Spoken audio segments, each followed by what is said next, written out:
The penthouse was a cavern of shadows and cold marble until Leo flipped a switch, flooding the foyer with punishing light. The sudden brightness revealed a figure on the sprawling white leather sofa, and Leo's heart hammered against his ribs. Julian, still in the stark, minimalist attire from his concert, was a breathtaking vision.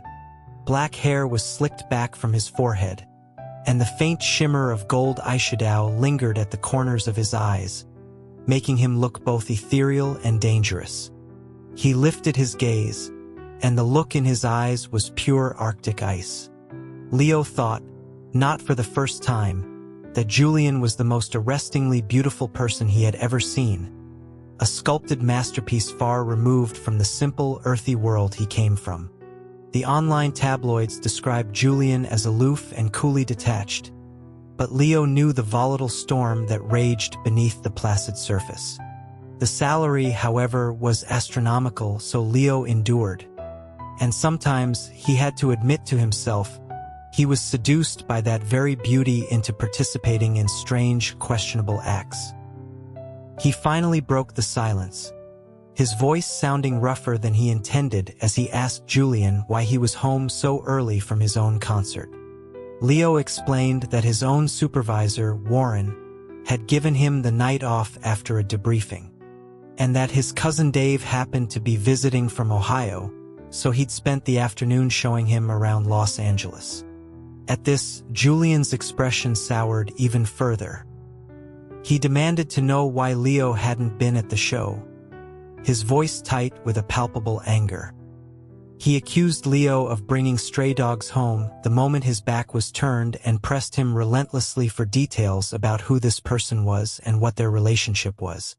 The verbal assault left Leo dizzy. Julian's hand, all long fingers and prominent knuckles, tightened around a heavy crystal tumbler until Leo feared it would shatter into 1,000 pieces.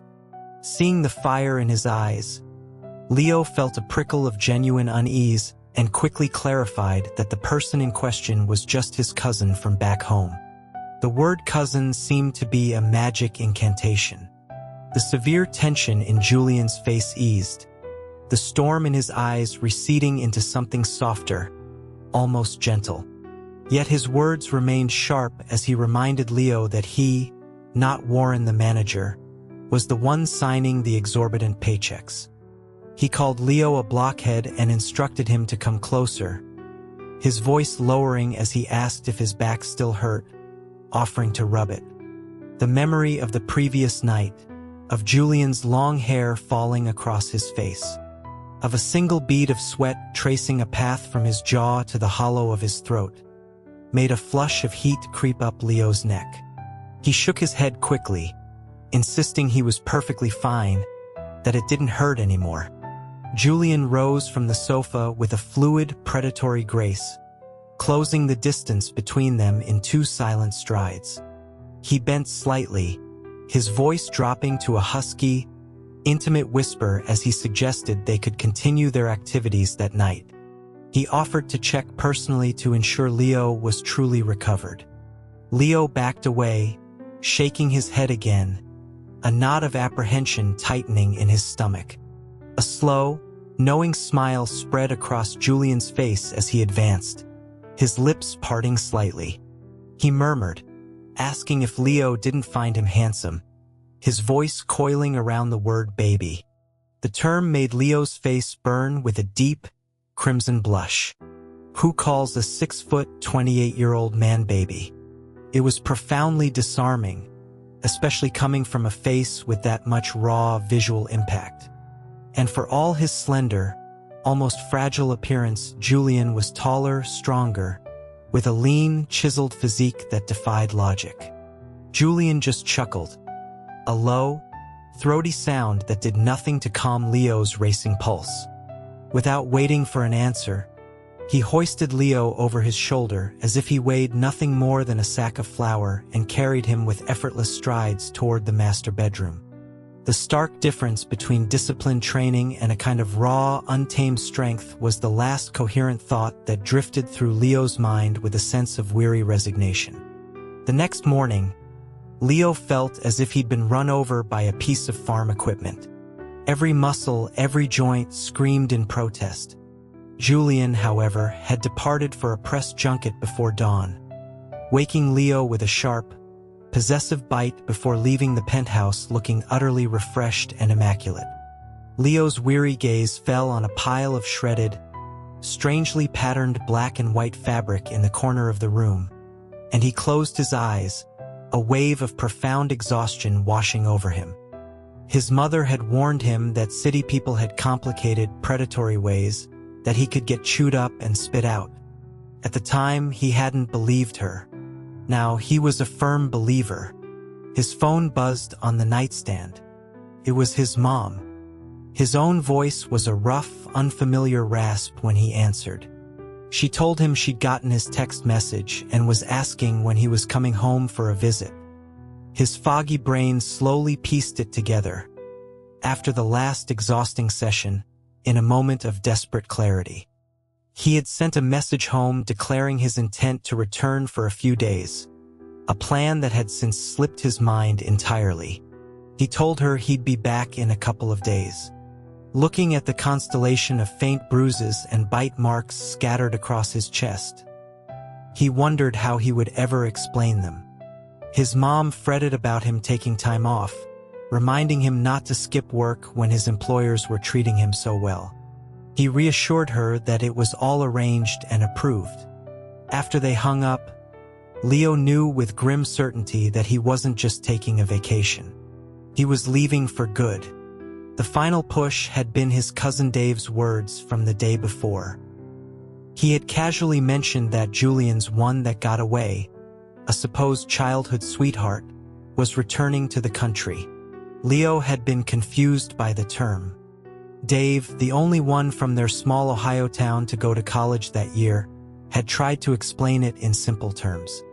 He pointed to a massive, looming billboard on Sunset Boulevard. Julian's image was plastered across it, modeling for some impossibly expensive luxury brand, his expression coolly detached and unreadable. Leo never understood how a simple leather bag could cost more than a used car. He thought of the sturdy canvas totes back home that could haul 50 pounds of animal feed without tearing and cost next to nothing. Julian had always laughed whenever Leo voiced thoughts like that, nibbling on his ear and whispering that the expensive ones could hold things too, and that he could buy Leo as many as he wanted. Dave explained that for many people, Julian was their first celebrity crush. Even if they moved on to other stars, they always held a soft spot for him. It was like the girl back home, Dave said, the one every boy in their high school had a crush on. He admitted he still did, even though she didn't feel the same way. That, he concluded, was the one that got away. Leo nodded, sort of understanding the concept. Dave then chided him for not keeping up with the industry gossip, especially since he worked for an entertainment company. He mentioned that the news had broken a few days ago. The superstar's childhood friend was flying back to the US in 3 days. It was going to be a media circus. With the real thing back in the picture, Dave speculated with a knowing wink, all the hangers-on and side pieces would probably be sent packing. He urged Leo to keep him posted if he heard any juicy details firsthand. The phrase hangers-on echoed in Leo's head. It sounded an awful lot like him. Sprawled on the ridiculously large bed, Leo checked his bank account. $20,000 a month. He'd been working for Julian for a year and a half. With performance bonuses and the random, substantial sums of cash Julian would press into his hand on a whim, he had managed to save over $300,000. That was more than he could make in 5 years of backbreaking farm work back home. It was time to go. Dave had called people like Julian the one-percenters, that crossing them was a catastrophically bad idea. That was part of his reasoning. The other part was more personal, more embarrassing. Though he was used to hard physical labor his entire life, he was simply no match for Julian's stamina. A glance in the full-length mirror, which Julian had meticulously cleaned of any smudges earlier, confirmed it. A sprawling constellation of red marks covered his neck, his shoulders, his chest, and the tops of his thighs. He quickly looked away, his face hot with shame. He just couldn't take it anymore. He pulled on his clothes and began to pack his few belongings. From the bottom of his duffel bag, he retrieved 2 copies of a termination agreement, signing his name on the indicated line with a steady, decisive hand. He remembered the day Julian had first given them to him.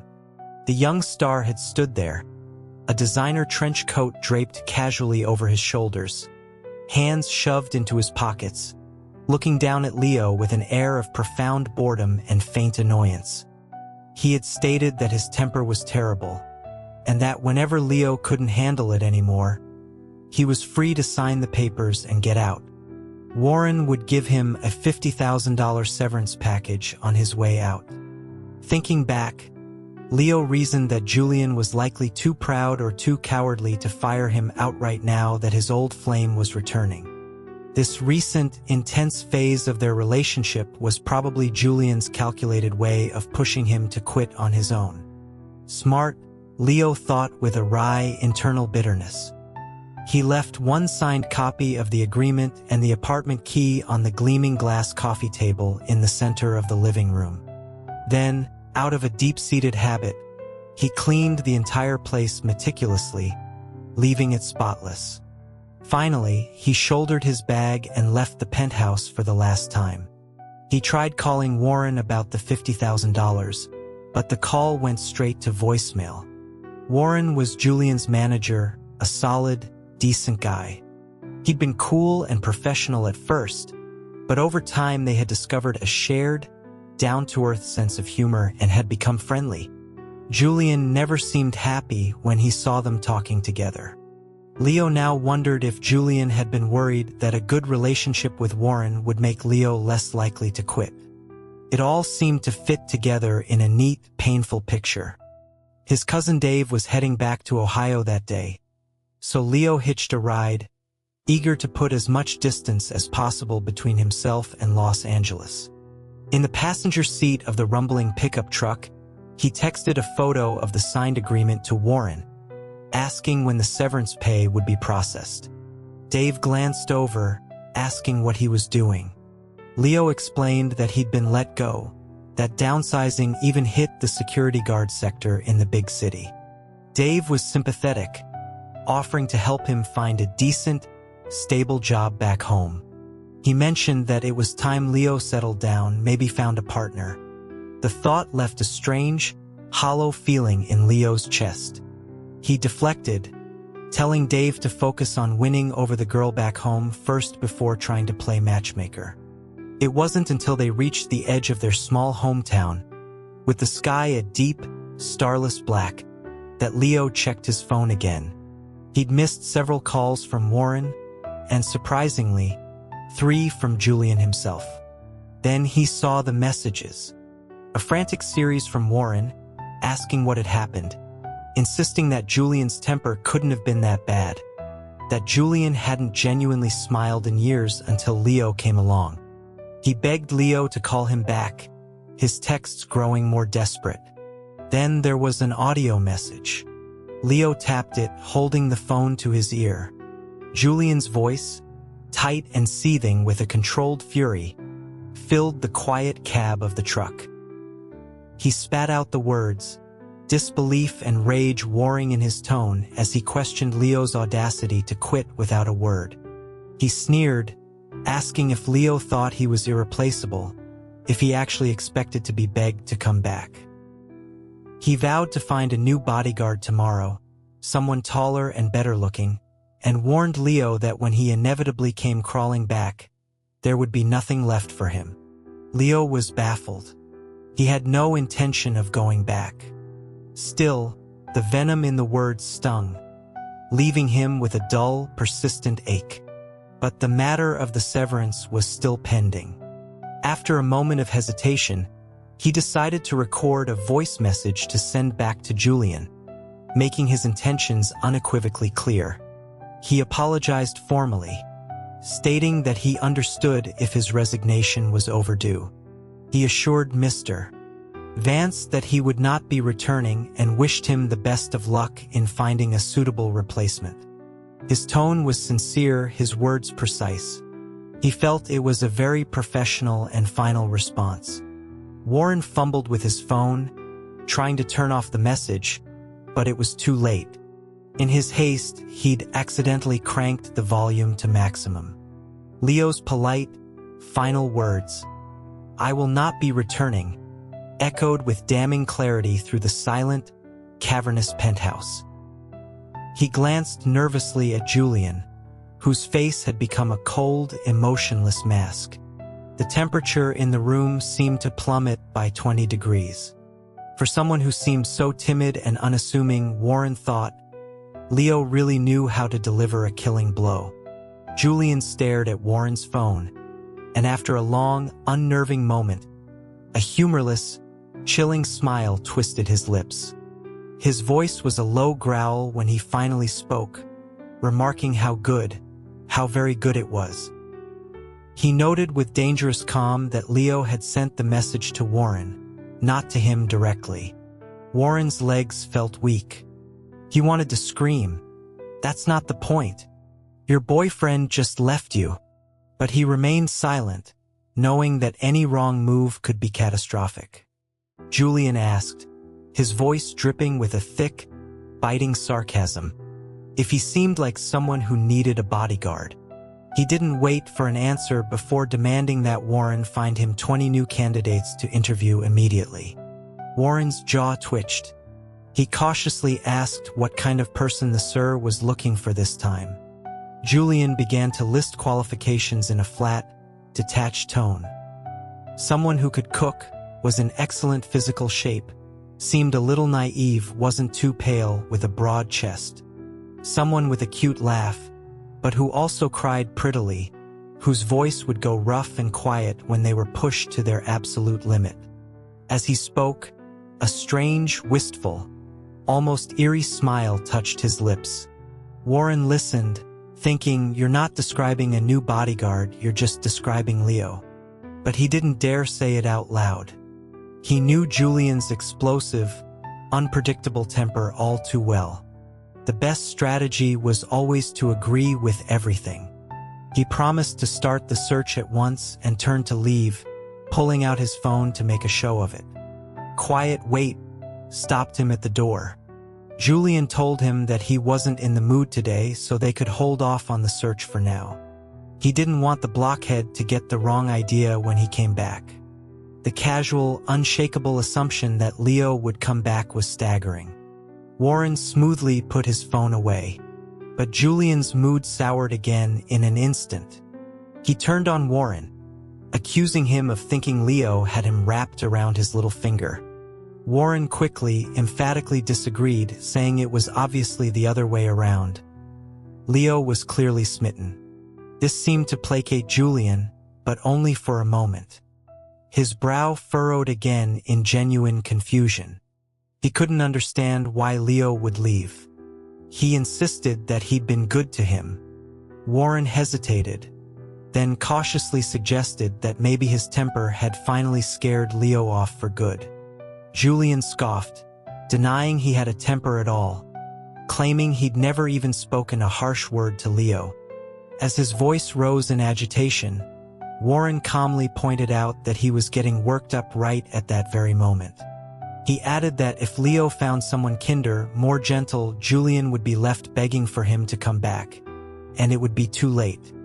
The thought of Leo with someone else, of Leo being happy and cared for by another person, made Julian's jaw clench until a muscle jumped in his cheek. The image was intolerable. Back in Ohio, life fell into a simple, predictable rhythm of farm chores and quiet evenings spent on the porch. Leo would sometimes watch the national news, catching glimpses of the Vance family's corporate empire expanding, their business dealings as sharp and aggressive as Julian himself. After a few weeks of this peaceful existence, Dave got him another security job back in LA. The entertainment company's name was vaguely familiar, but he couldn't place it.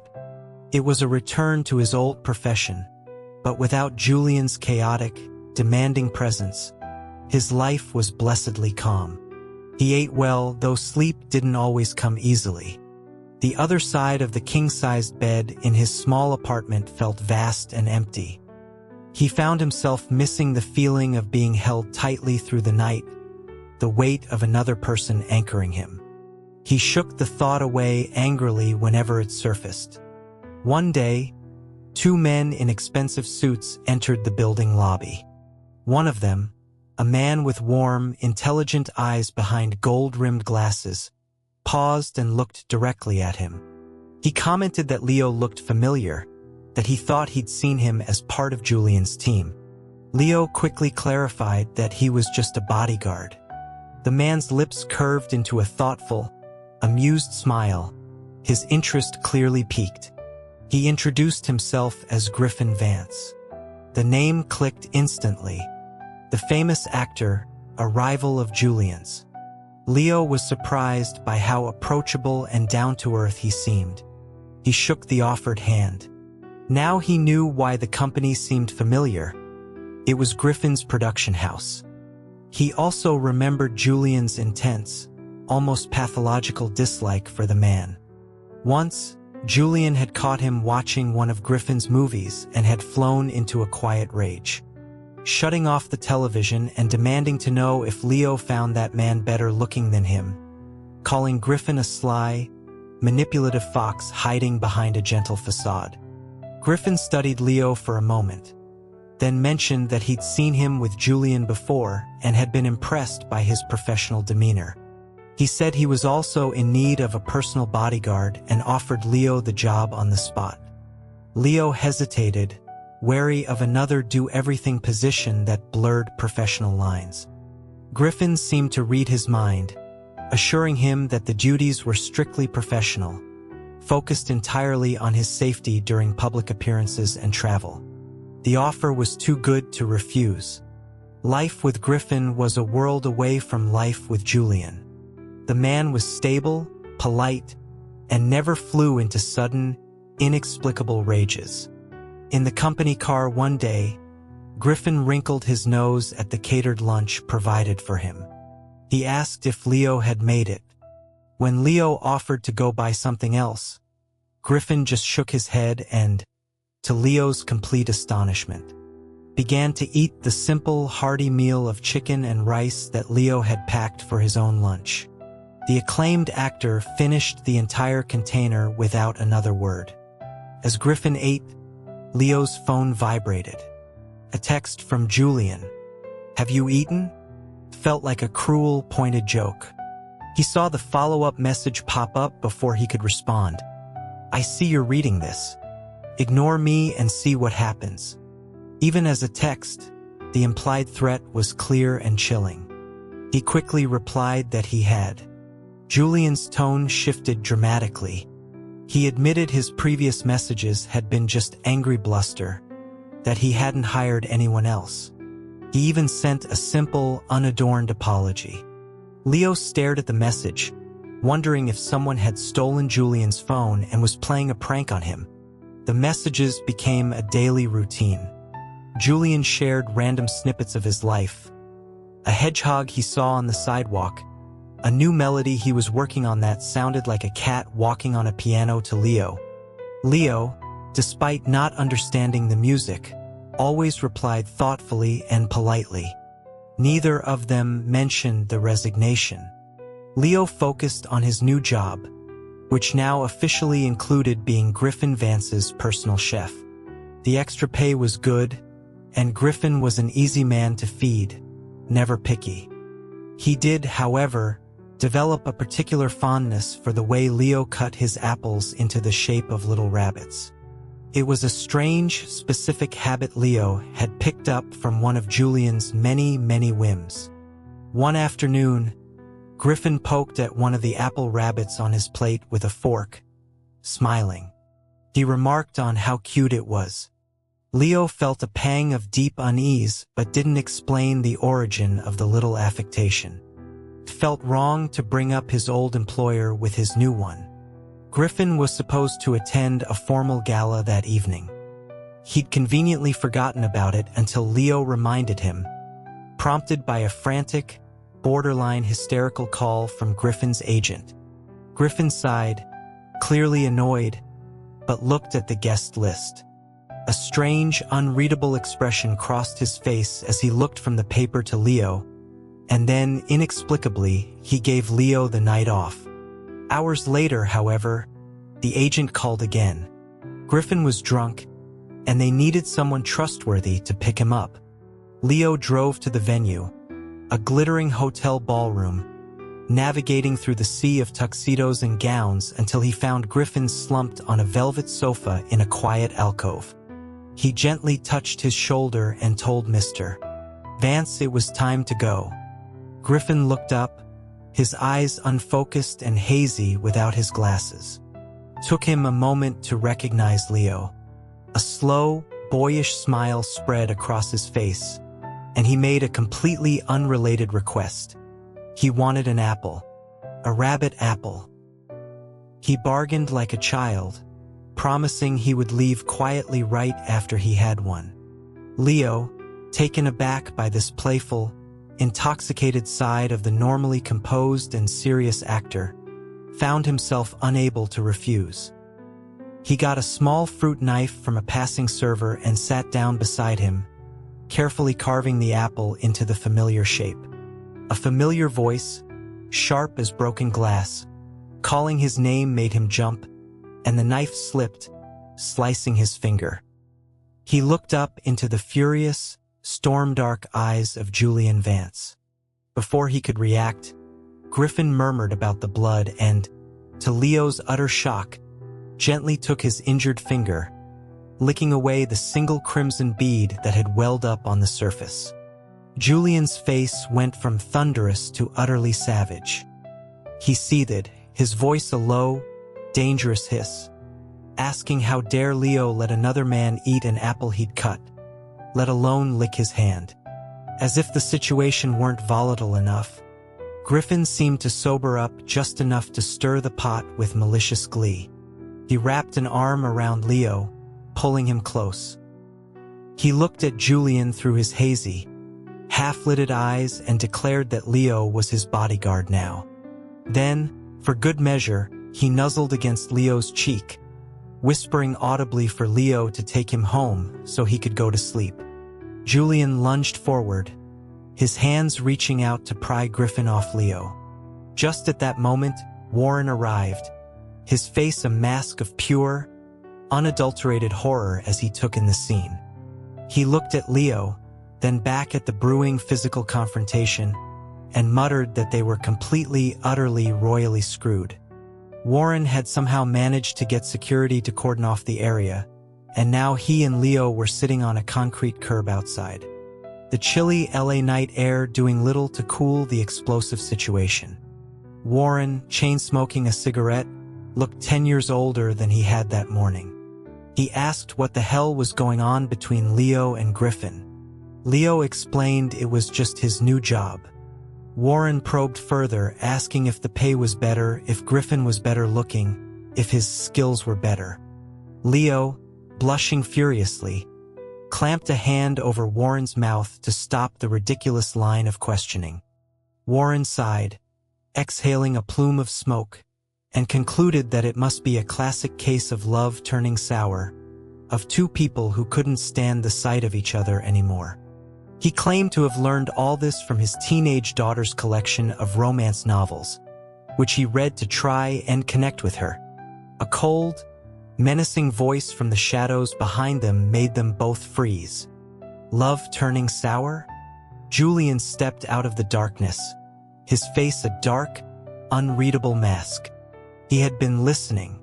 He shot a venomous glare at Warren that could have curdled milk, then tossed his car keys to Leo, ordering him to drive him home. Warren, seeing his chance to escape, suddenly remembered a very important, very urgent call from his daughter and made a hasty retreat on his small motor scooter, leaving Leo to face the music alone. Leo hesitated, trying to protest, but Julian was already beside him, his presence overwhelming and intense. Julian pointed out that Griffin had a full staff of assistants and drivers to take him home. He leaned in, his voice low and dangerous, and asked if driving his former boss was such a difficult and repulsive task. The way he bit off the word former made Leo swallow any further arguments. He saw now that Julian looked like he'd been drinking as well, a faint flush high on his cheekbones that softened the hard, angry edges of his face, making him look dangerously, heartbreakingly beautiful. It was a look Leo had only ever seen under very specific, very intimate circumstances. Julian caught him staring, and a slow, cruel smirk played on his lips. He asked if Leo was admiring the view. Leo quickly denied it, fumbling to open the car door.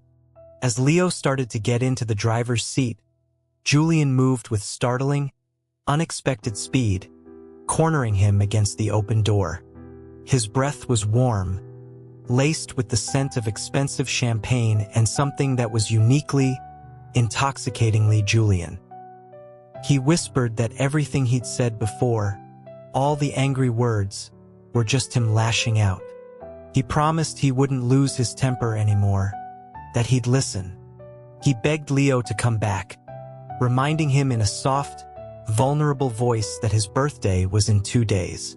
The proximity, the familiar scent, the sheer magnetic pull of Julian's face was making Leo's head spin. He managed to voice his biggest, most persistent fear, asking what would happen with Julian's one that got away. He explained that he had left because he heard Julian's first love was coming back, and he didn't want to be in the way or cause any trouble. Julian stared at him, blinked, and then the confusion on his face morphed into a look of pure, unadulterated rage. He fumbled for his phone, cursing under his breath as his unsteady fingers failed to unlock it. He snarled about destroying the gossip websites that had ruined his reputation, ranting that he'd been completely faithful, that this was all a fabrication. But Leo's attention was suddenly snagged by something over Julian's shoulder. A flicker of movement in the poorly lit alleyway, a glint of reflected metal. His instincts, honed by years of training, screamed a silent, urgent. In a single, fluid motion, he shoved Julian hard behind him, shielding the other man's body with his own. A sharp, searing, white-hot pain erupted in his back, stealing his breath and buckling his knees. As his vision began to blur at the edges, the last thing he saw was the look of absolute, soul-shattering terror that bloomed in Julian's wide, beautiful eyes. Through the pain, a strange, fierce sense of pride washed over him. He had done his job. In the darkness that followed, Leo dreamed. He dreamed of arriving in Los Angeles, a small-town boy with a single duffel bag, completely overwhelmed by the roaring river of people and cars. He looked up and saw it. A colossal billboard of Julian, his hair bleached stark white, his eyes impossibly beautiful and remote. Leo had thought in that moment that no flower grown back home could ever compare to such a sight. He dreamed of somehow, miraculously, landing the job as his personal security, of seeing Julian up close for the first time and realizing he was even more stunning in person. He remembered Julian's initial coldness, the termination agreement offered as a constant, looming threat. He dreamed of learning all of Julian's strange quirks, his ridiculously picky eating habits that could be coaxed away with gentle, patient persistence, his surprising reasonableness that lay hidden beneath a thorny, defensive exterior, his fierce, almost violent protectiveness of the few people he cared about. He remembered Julian yanking a drunk and emotional Warren off him with a look of pure disgust. He dreamed of the conversation with Dave, the seed of doubt and insecurity planted in his mind that had grown into a decision to leave. In this dream version of his departure, he handed the signed papers to Julian directly, his heart aching with a pain so real it felt physical. Julian, in the dream, offered a dismissive, cruel smile and told him to go, that his love would be unhappy to see him there.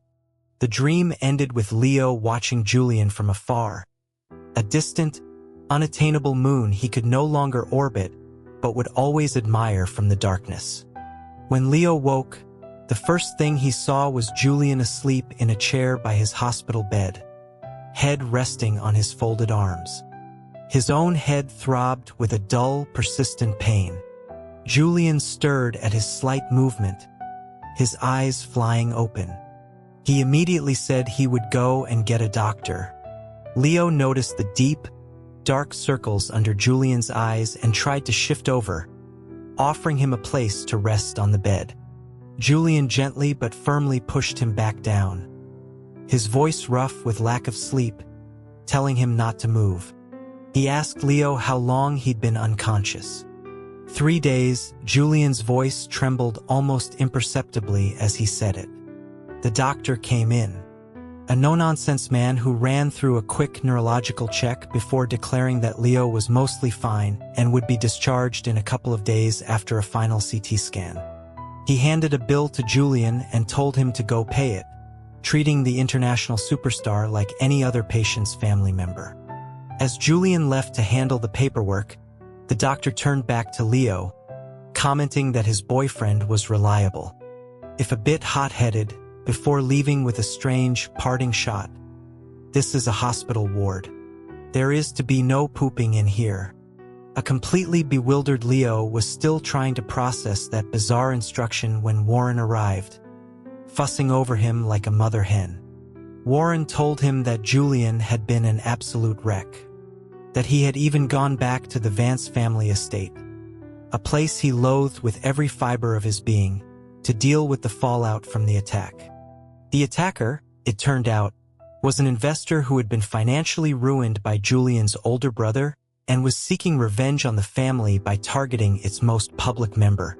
Julian had gone home and, for the first time in his life, struck a deal with his formidable, estranged father, paying some unspoken price to ensure that the man, and anyone who might have been behind him, were dealt with permanently and quietly. Julian returned then, cutting off the conversation. Warren, before making his exit, cheekily asked who had defiled the sanctity of the hospital room with their bodily functions, earning a growled get out from a deeply embarrassed Julian. Alone again, Julian watched Leo with an unnerving, silent intensity. Leo, feeling self-conscious under the weight of that gaze, urged him to get some rest. Julian refused, shaking his head and saying he couldn't sleep. He needed to know why Leo had saved him. Leo mumbled that it was his job, that he was a bodyguard. Julian pressed him, his voice tight with a raw, desperate emotion. He pointed out that Leo wasn't his bodyguard anymore, that he had no obligation, no reason to put himself in harm's way. He pleaded for the real reason, confessing that the question had been tormenting him for 3 solid days, replaying in his mind over and over. Leo's gaze dropped to the crisp white hospital sheets. He felt cornered, his heart pounding a frantic rhythm against his ribs. He finally whispered a single, barely audible word, "Moon." Julian's face hardened instantly. He launched into a frantic, passionate denial, insisting again that there was no white moonlight, that it was all a media fabrication about a platonic childhood friend. He then turned the question on Leo, his eyes searching Leo's face as he asked if he had someone he liked. Leo nodded. As Julian's expression began to crumble, his face draining of all color, Leo took a breath and said, "You." The transformation was instantaneous and breathtaking. The storm on Julian's face cleared, replaced by fleeting clouds, then bright sun, then a brilliant, rosy sunset of a blush that colored his cheeks and the tips of his ears. He covered his face with his hands, and his voice was muffled when he finally spoke, trying and failing to sound casual. "Well, then, I suppose I like you too." He promised to sing for Leo when he was better, to give him a private concert to make up for the one he'd missed.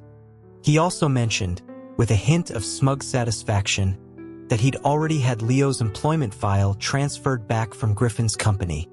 A few strings pulled and threats made to smooth things over, as he began to hum a gentle, unfamiliar melody, lulling Leo toward a peaceful, dreamless sleep. Leo felt a soft, warm, hesitant pressure on his lips. "Sleep," Julian whispered, his voice softer and more tender than Leo had ever heard it. "Nothing bad will ever happen to you again." While Leo slept, Julian stood in the sterile, silent hospital corridor, the last traces of softness gone from his face. The blood was washed from his hands, but the memory of its warmth remained, a phantom sensation. Warren found him there, a lonely, isolated figure that was painfully reminiscent of the small boy who had stood stone-faced outside his mother's hospital room all those years ago, asking in a flat, clinical voice if she was going to die. That boy had grown into a man who hid his deep, fractured trauma behind a carefully constructed fortress of cold fury. Julian's voice was chillingly calm. He asked if the man had been caught. Warren confirmed it. Julian gave a simple, brutal order involving the deep waters of the Pacific Ocean. Warren reminded him that his father had explicitly forbidden him from getting his own hands dirty in these matters. Julian's expression didn't change. He had already made the call to his father. He had paid a price. He had gone back to the family he despised to leverage their immense, shadowy power. Because this time it wasn't about him. It was about Leo. The news headlines in the following weeks were grimly efficient. A mother and son, minor social media influencers, died in a shocking suicide pact, allegedly due to insurmountable debts to loan sharks. A prominent, well-respected entrepreneur was found dead in his home from a self-inflicted overdose. The Vance family empire, after a brief, almost imperceptible tremor, was consolidated under the leadership of its eldest son, who implemented a series of ruthless, highly profitable new strategies. Leo, recovering in the quiet luxury of the penthouse, sighed as he read a news story on his phone, commenting on how terrifying loan sharks were. Julian, folding freshly laundered sheets, readily agreed, suggesting that Leo's paychecks would be safest if they were deposited directly into his personal account for safekeeping. Leo nodded seriously, saying that he needed to work hard to support their household now. A genuine, breathtakingly beautiful smile lit up Julian's face, making him look young and carefree. He closed the distance between them in an instant, demanding a kiss in exchange for a private performance of his newest song. As Leo complied, his own lips curving into a smile, Julian held him tight, his chin resting on Leo's shoulder. He whispered a ridiculously corny phrase he'd apparently learned from an online dialect coach. Leo groaned, burying his blushing face in Julian's shoulder, wondering why this incredible, infuriating man insisted on using his beautiful, angelic voice to say the most ridiculously embarrassing things imaginable.